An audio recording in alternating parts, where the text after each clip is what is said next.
हम जिहादी और आतंकवादी नहीं, युवाओं की आवाज़ है। कोई एजेंडा को लेकर काम कर रही है, ना कि वो यहाँ के नागरिक को लेकर काम नहीं कर रही। यहाँ के युवाओं की उन्हें चिंता नहीं है। उन्होंने कहा था कि जब मैं कुर्सी पर आऊँगा तो मैं इतने लाख रोजगार दूंगा।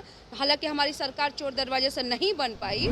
राजद विधायक संगीता हमारे साथ है। संगीता जी, कैसे देखती हैं अग्निपथ स्कीम को? युवाओं के साथ धोखा के रूप में मैं देखती हूँ। मैं सोचती हूँ कि युवा विरोधी सरकार की जो नीतियाँ हैं, सरकार को युवाओं के विरोध में, या सरकार को युवाओं की कोई चिंता ही नहीं है। जिस तरह से पूरे देश में बेरोजगारी का हाहाकार मचा हुआ है, उस समय अग्निपथ जैसी योजना लाकर सरकार और भी, मुझे लगता है कि और भी सरकार ने युवाओं पर प्रहार किया है। जो लोग इसका विरोध कर रहे हैं उन्हें जिहादी और आतंकवादी कहा जा रहा है। हम जिहादी और आतंकवादी नहीं, युवाओं की आवाज़ हैं और विरोध लाजमी बनता है। विरोध आप ही बताइए। जो अग्निपथ योजना है, जो 4 वर्ष की आप नौकरी दे रहे हैं, उसके बाद आप कहते हैं कि 25% हम उस पर कटौती करेंगे, फिर इसको रखेंगे। तो ऐसे पीक आवर पे वैसे बच्चों को रख कर फिर उनको हटा देना, ये कौन सा नियम है? और सरकार की, मैं समझती हूँ कि सरकार की जो योजना है पूरी सरासर किसी न किसी कोई एजेंडा को लेकर काम कर रही है, ना कि वो यहाँ के नागरिक को लेकर काम नहीं कर रही। यहाँ के युवाओं की उन्हें चिंता नहीं है। वो किस एजेंडे पे काम कर रही है, सरकार ही स्पष्टीकरण। बिहार में ट्रेन जला, कई जगहों पर रेल को आग के हवाले किया गया। बिहार में उन्हें राजद का गुंडा करार दिया गया जो ट्रेन जलाए। सरकारी संपत्तियों को नुकसान पहुंचाना ये तो गलत है, लेकिन आपने जिसकी ज़िंदगी और जिसका भविष्य खराब करने के लिए जैसी योजना लाई है, तो ये भी बनता है कि आपने उस तरह की योजना लाई है। तो हमारे जो युवा हैं, युवा जोश है और युवा सड़कों पे आ गए हैं इसको लेकर, अग्निपथ योजना को लेकर। तेजस्वी यादव की भूमिका को इस पूरे स्कीम में कहाँ देखती हैं?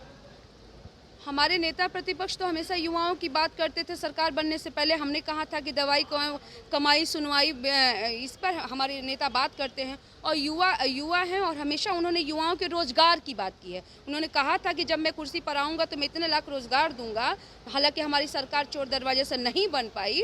तो आज उन्हीं युवाओं पर पड़ी है। तो हमारे युवा के नेतृत्व में पूरी बिहार के युवा एकजुट है और अग्निपथ योजना का हम पुरजोर विरोध करते हैं और सरकार से मांग करते हैं कि सरकार जल्द से जल्द पुरानी जो सेना की भर्ती की प्रक्रिया है उसको लागू करे और ये इस योजना को जल्द से जल्द खत्म करे। जितनी रोजगार की बात तेजस्वी ने बिहार में की, उतनी देश में कर रहे हैं, उतनी ही रोजगार की 10 लाख।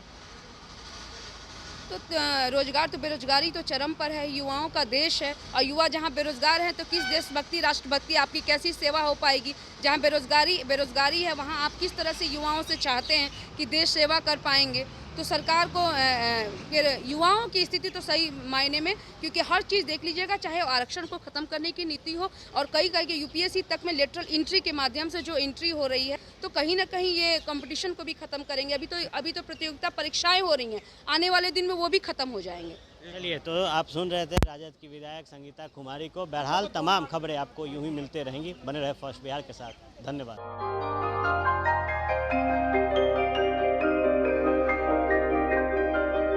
इस कोविड पैंडेमिक में सब ये शहर छोड़कर अपने शहर, अपने घर चले गए। हम लोगों का अपना शहर तो है, लेकिन वहाँ अपना घर नहीं। अगर सिचुएशन और खराब होता चला गया तो हम जाएंगे कहाँ? अरे ये प्रॉब्लम तो हर शहर में है, लेकिन हाँ, अपने शहर में भी अपना घर तो होना ही चाहिए। होना चाहिए तो कहाँ है अपना घर? ये है ना, ई होम्स पैनोरमा, पूर्णिया में, अपने शहर में अपना घर। पूर्णिया में पैनोरमा ग्रुप लेकर आए हैं ई होम्स पैनोरमा। बड़ा घर, आलीशान जिंदगी और अत्याधुनिक सुविधाओं के संग। E homes panorama, luxurious lifestyle redefined.